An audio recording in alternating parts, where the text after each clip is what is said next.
haven't made a video for this character yet, so I'll just go through the build.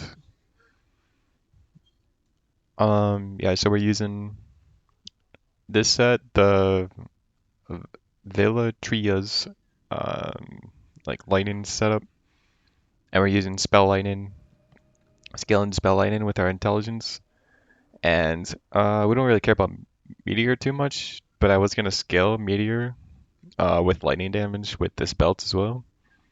This is just here because I got a crazy roll of 20 dexterity. It's crazy for the runs I'm doing. And it also gives +1 to dexterity, so some of my melee skills are dexterity skills.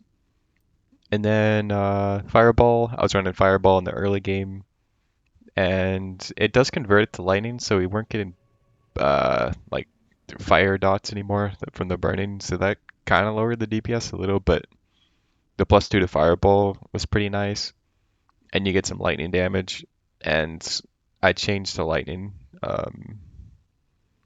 like midway through the campaign.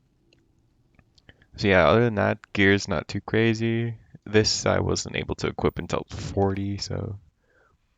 But yeah, I probably should have taken advantage of this ring more. But if you don't have any of these uniques, just straight stacking. This is kind of a hard. I haven't seen many of these. This might be kind of a hard set to get. If you do have this set, scaling, just go full intelligence and you'll get flat spell lightning and be pretty juiced. And then just all these idols are just for resistance. And yeah, it was pretty crazy. The clear and AoE was pretty insane through the whole campaign until the last boss I died on, and I'm not really sure why I struggled on the last boss so much. I think the single target kind of sucks. I should have went more into crit so that meteor would proc off of this more, since you have a 7% chance to uh, on cast meteor on a crit if above 0 mana.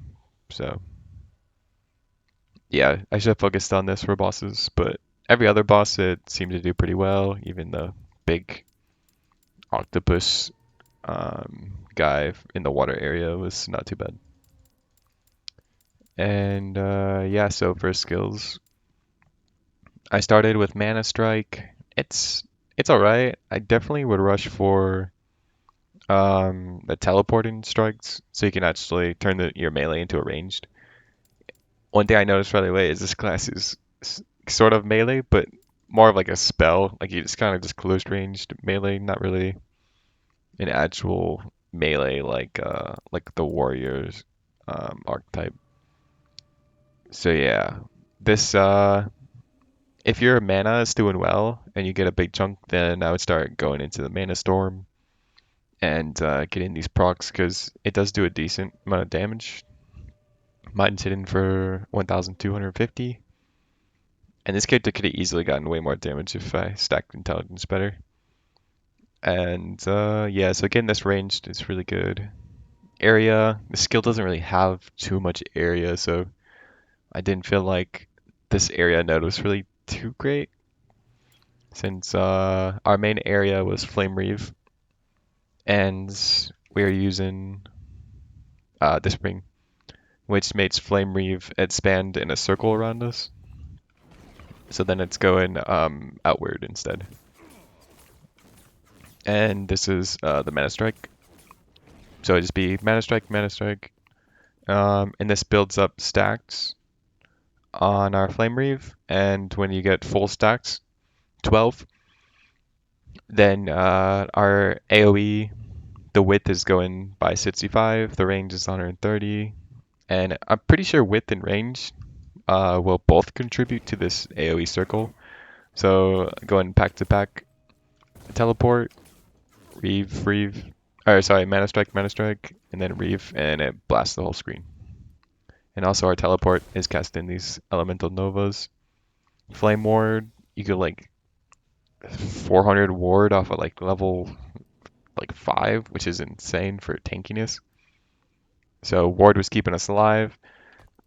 Flame Ward, I went full, basically as an extra AoE damage thing because I needed damage everywhere I could. It's also given us 250% lightning damage because we're converting it, and the whole build is scaling from lightning with fire aura scaling into lightning aura, and this was the main source of damage we were stacking because this counts as a spell, and we're getting more lightning spell damage from this set at the bottom, the green text, 1 plus flat spell lightning damage per intelligence. And I only had 40 intelligence. I feel like I could have definitely swapped this chest out, gotten maybe like eight more intelligence instead of the dexterity. And I was also running these boots, if I can find them. These boots. I ran these until I got to the frost area, which I've been doing on most of my characters. So this gives us +1 cold damage to attacks and spells for every point of dexterity. So I ran, like I set up like this, up until I got this spell lightning to sort of like counteract. Because if you wear these boots all the way up until the physical and like that heavy, right when you get to that heavy cold area, you will start to get one shot if you are building like stacking a bunch of dexterity, and it's really hard to get resists even with like full idols on fizz and cold to combat that in the early game. So yeah, these boots are amazing. If and then I'd recommend running them until you get to the cold areas, because after you get to the cold area, it's cold area for like a long time. The cold area does physical damage with the thrown axes. If you watched my playthrough video, they like chunk you. And then after that, you have a bunch of physical enemies. It's pretty annoying if you keep these on. But my Falconer flash thrower, I did keep these on through the whole campaign, and it was rough when you get to the tentacle octopus squid boss. I don't know what he is. He's like a kraken or something. So yeah, swap to these. Attunement, not really a big deal since we only scale off attacks and intelligence. But the added shock is pretty good. Movement speed is never bad. This ring, I've only gotten one of these ever, so I don't think it's very common. But it does like 150 spell damage after using a traversal skill, which is pretty good. But yeah.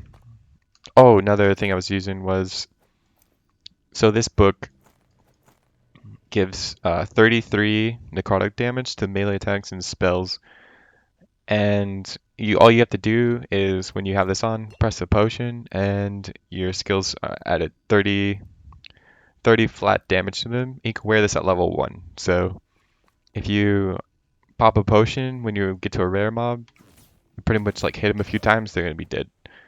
And I started using this belt on this character, which gives more 90% chance to find potions. You could get 120 roll. You get haste when you use a potion, which is more movement speed, I'm pretty sure. Pretty sure it's more movement speed, 30% move speed for 3 seconds, which is pretty good because most skill trees you get haste for like 1 second, sometimes lower. And you get some. The dodge rating doesn't really matter, but these two together keeps our potions going. And this was the belt I ran for most of the part. Like honestly, I would consider still running it, even just to get the potions because it heals us. And the fizz damage you take is like nothing. Oh, you get 5% of your current health drained. It's not bad at all. So yeah, this belt was incredible. I'm definitely gonna use this on future playthroughs. Idols just resist. This necklace I should have swapped out for intelligence. And gloves I probably should have swapped for intelligence. Yeah, my character would have been way better. Teleport, elemental novas. You can get it so it's casting on your rival where you came from and in the center. So it's like this. It's really good for AoE. You can kind of just one-shot ads as you're running around. Enchant Weapon is a big 50% elemental buff just on its own. And then when you start adding Ignite Chance, melee attack speed, not really too crazy, but it does help. Mana was a big thing, so going too much attack speed wasn't too great for the situation I was in. And then Shock, so we're shocking and igniting. And then I didn't really notice this one too much, but it probably was working because I had so many different like AoE things going off that I couldn't even see what my character was doing out later in the campaign. This definitely noticed as soon as I turned on the enchant. The zaps, yeah, they do 3,000 damage, and they're scaling with our lightning staff, so that was like a no-brainer. Pretty much once I got this staff, I wanted to find anything that could scale lightning damage. And I think that's it. Flame Reave, just going, the enemies have a chance of exploding when they're hit with Flame Reave. This was not super needed because Reave was one-shotting, but if your Reave is not killing fast enough, then this could just secondary explosion to make sure that they die. And oh, and then I was trying to get this node, but I didn't wasn't able to get to it. But the Reave would basically come back and it goes off a distance. And then yeah, so Lightning Aura, main thing we're scaling off of, more AoE, intelligence, and Fire Aura AoE is crazy. And your Fire Aura from all sources deal additional spell damage per 2 points of intelligence. So we're scaling even more off of intelligence. This node is pretty insane on the tree. And then dual wielding, I was gonna try something with that, but I decided to just go with the staff. If you have the staff that scales intelligence, you don't need this. Dexterity, because I was using those boots that these boots that scale up the dexterity, spec and dex. Dex will only help your melee skills for this class. So if you're not going, well, yeah, Flame Reave scales off of dexterity. So if you wanted to focus more on aura though, you could actually not use dexterity. So there's a bunch of different ways you could build this, but this is just how I built on the campaign. More intelligence, word per second is always good for tankiness. And then I found out the fire aura can actually stack multiple times, which I didn't know during the run. And then, so yeah, I started specking this to get multiple stacks going. And I also played through the campaign, like not doing any info about this class whatsoever. So a lot of it was just like looking at the tree, what could I combine together real quick, and then just kind of like put in skill points in while I'm also running through the campaign. So it was kind of a lot. And elemental damage, this was to get to a knight because we were starting with fireball. And then my starter weapon, I used, see if I can find it. Oh, this. This was the fire starter's torch was really good for combined with fireball because you shoot a fireball. One enemy, the fire hits spread in flames, procs that on all the enemies, and then you're doing more fire damage to enemies with spread in flame. It also takes 4 off your spell cost. So the fireball was like, I think I had it down to like 1.9 mana, so it was pretty free. And yeah, that's about it. We got this for the only for really the cooldown on your teleport. 9% is a ton of cooldown, especially on a movement skill, because like Rogue can like barely get cooldown on theirs. They're still really fast though, but and then you also have cooldown here. Yeah, so it's pretty good. So yeah, that's about it for this character. I cannot do that.